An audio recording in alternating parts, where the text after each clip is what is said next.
आपका Himalayan mail में, जहां मैं आपकी मेजबान मुनाजा कंवल और अभी हम जुड़ चुके हैं एनसी लीडर सलमान सागर, जिन्होंने हाल ही में गवर्नमेंट फॉर्मेशन जो ही हो गई, he won the seat from Hazratbal Srinagar. तो आइए इनसे हम कुछ सवालात के जवाब जानना चाहेंगे, जहां पे कल ही जल शक्ति चीफ इंजीनियर जल शक्ति डिपार्टमेंट जयति शर्मा ने बताया कि वाटर मीटर्स का इंस्टॉलमेंट होने जा रहा है, and he has also given the deadline for this project after that is after 31st of March। तो आइए देखते हैं किस हद तक एनसी की हुकूमत इस चीज को रोकने की कोशिश करेंगे, जानना चाहेंगे सलमान सागर से। Welcome to channel. Thank you major.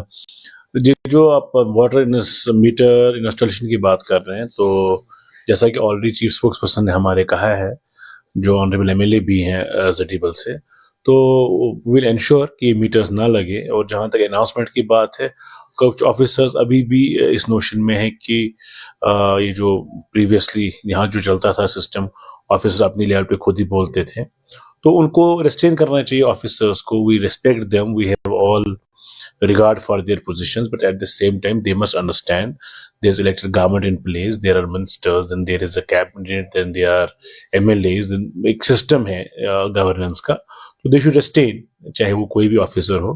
तो as for installation of these meters concerned, it will never happen in Srinagar, we assure that। तो सर, अगर आपका कहना है कि आप नहीं करके आप इसको अलाउ नहीं करेंगे, so how is it possible कि जल शक्ति डिपार्टमेंट ने आपके बगैर यहाँ पे मीडिया में सर्कुलेट किया that 31st March will be the deadline and for installation of the water meters in commercial hubs?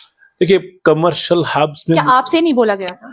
नहीं, कमर्शियल, जहां तक कमर्शियल एस्टेब्लिशमेंट्स का सवाल है, तो वहाँ एक पॉलिसी बनाई जा सकती है। कमर्शियल एस्टेब्लिशमेंट लोगों से आप ले सकते हैं, मुझे लगता है वहाँ कोई हमें इशू नहीं होना चाहिए। लेकिन आम लोगों से हम वाटर टैक्सेस लेंगे, अभी ऐसी कुछ ना होनी चाहिए, ना ही हम अलाउ करेंगे।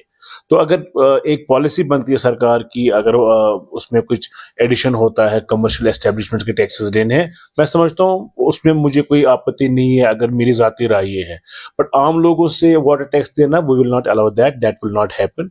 और अगर कुछ ऑफिसर्स ने बोला है, उनको रेस्ट्रेन करना चाहिए जब तक ये पॉलिसी डिसीजन, कैबिनेट डिसीजन या मिनिस्ट्री डिसीजन ना आए। तो किस हद तक आप इस चीज 100% will oppose it tooth and nail, ऐसी कोई बात नहीं होगी, ना ही होनी चाहिए। और neither people have mandated us for that कि हम ये टैक्सेस लगाए, हमने ये प्रोमिसेस नहीं किए हम टैक्सेस लगाएंगे, वाटर टैक्सेस लगाएंगे।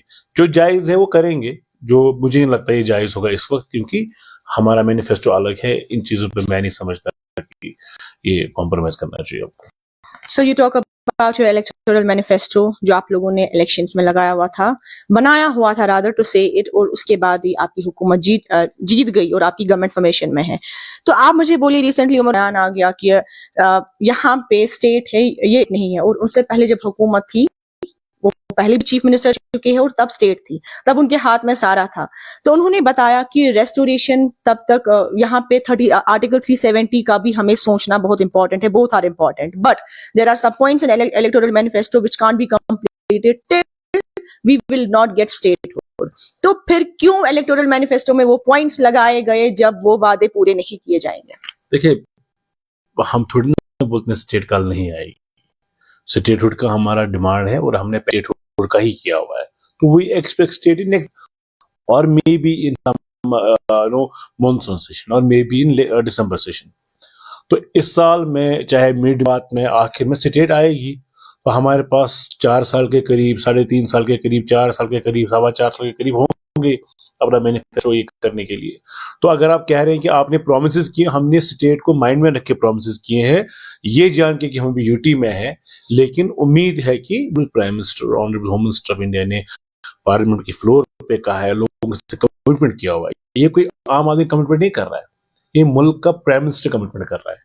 ये बीजेपी का कोई लीडर कमिटमेंट नहीं कर रहा है, मुल्क का प्राइम मिनिस्टर जो 125 करोड़ लोगों का प्राइम मिनिस्टर है, कमिटमेंट पे जा रहे हैं। तो मैनिफेस्टो एक कमिटमेंट पे भी बना है जो लोगों से उन्होंने की है, मुल्क के लोग से।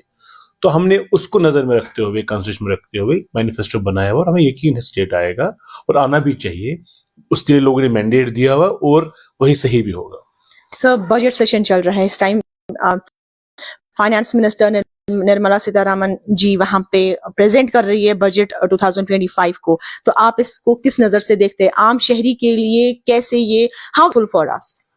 कश्मीर का जहां तक सवाल है, यहाँ तो खैर जो पुलिस का बजट होता है वो अभी एमएचए से आता है, नहीं कह पाऊंगा। आपने एक security related expenditures, then their modernisation of police वगैरह, वो गवर्नमेंट ऑफ इंडिया और एमएचए देखती है। लोकल बजट हम पाएंगे, लेकिन उम्मीद करते हैं कि यूनियन बजट में जम्मू कश्मीर को एक अच्छी कंसेशन दी जाएगी इस बार, क्योंकि लोगों ने एतमाद दिया हुआ है।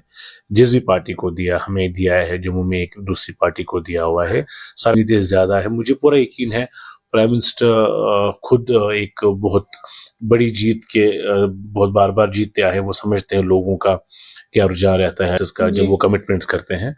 तो हमने भी कमिटमेंट्स किए हैं लोगों से, तो मुझे उम्मीद है इस बजट में कम से कम ये ख्याल रखा जाएगा कि न्यूली इलेक्टेड गवर्नमेंट जो है वहाँ उन एस्पिरेशन को फुलफिल कर पाए। जी सर, अगर हम बात करेंगे यहाँ पे 10 साल से पहले की, 100 रुपये में हम यहाँ पे ग्रोसरीज, अपने एसेंशियल कमोडिटीज, बेकरीज हम ला पाते थे, but right now it's too much inflation. तो ये जो बजट इस टाइम जा रहा है, इसमें अगर हम देखेंगे, क्या हमें हम टूरिज्म को कैसे देख पाएंगे, हम रेगुलराइजेशन जो यहाँ पे है, डेली वेजेस के रिलेटेड, तो इस बजट सेशन से हमें आम शहरी को भी कैसे फायदा मिल सकता है? देखिए, बजट पहला बजट है ये, हम 7 साल बाद बजट दे रहे, 6 साल बाद स्टेट अपना बजट प्रेजेंट कर रही है, और जहां लोगों की उम्मीदें हैं वहां हम भी एक माइंड की ये बजट हमारा बेस लाइन बनेगा आने वाले 5 साल के लिए। अपने मैनिफेस्टो को फुलफिल करने के लिए अगर किए हैं तो 10, 15, 20 प्रोमिसेस इस बजट से शुरू होने चाहिए, चाहे वो डेली वेजेस को लेके हो, कुछ एम्प्लॉयमेंट जनरेशन स्कीम्स को लेके हो, पेंशनर्स को लेके हो, ये जो हमारे विडो पेंशन एनहांसमेंट होती है उसको लेके हो। तो कहीं ना कहीं इस बजट में आप देखेंगे कि शुरुआत होगी और होनी भी चाहिए। जी, आखिर में आपसे आखिरी सवाल पूछेंगे, क्या मैसेज देंगे आप लोगों को? मैं लोगों को एक गुजारिश करूंगा, मैसेज नहीं दूंगा, हम गुजारिश कर सकते हैं। लोगों ने हमें बहुत प्यार, मान सम्मान दिया हुआ है, बहुत कॉन्फिडेंस दिया हुआ है, इमोशनल मैंडेट दिया हुआ है।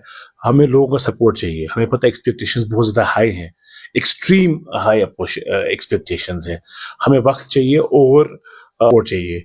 किसी भी क़यादत, किसी भी लीडरशिप को लोगों का सपोर्ट चाहिए होता है, जैसे उन्होंने किया है। हमें पूरी उम्मीद है कि वो टॉलरेंट रहेंगे, पेशेंट रहेंगे और इंशाल्लाह हमारा सपोर्ट करेंगे। हर एक को लगना चाहिए, जो भी जिस कॉर्नर में, उनको लगना चाहिए कि जम्मू कश्मीर के लोग नेशनल कॉन्फ्रेंस और इस सरकार के साथ हैं जो उन्होंने खुद बनाई है। Thank you so much. तो ये थे हमारे साथ एनसी के लीडर सलमान सागर, जिन्होंने अभी हमें यहाँ ये बताया कि वाटर मीटर इंस्टॉलेशन जो यहाँ पे होगी, वो कतई इस चीज को नहीं करने देंगे, क्योंकि इनकी हुकूमत है, लोगों का सोचना इनका काम है, और हम लोगों के लिए काम यहाँ पे करते हैं। और आम शहरी के लिए कितना ये मुश्किल है, ये हम ही समझ सकते हैं। तो इनका कहना है कि इस चीज को हमें कितना भी यहाँ पे कोशिश करनी, उसको नहीं होने देंगे। आप दीजिए अपनी मेजबान मुनाजा कंवल को इजाजत।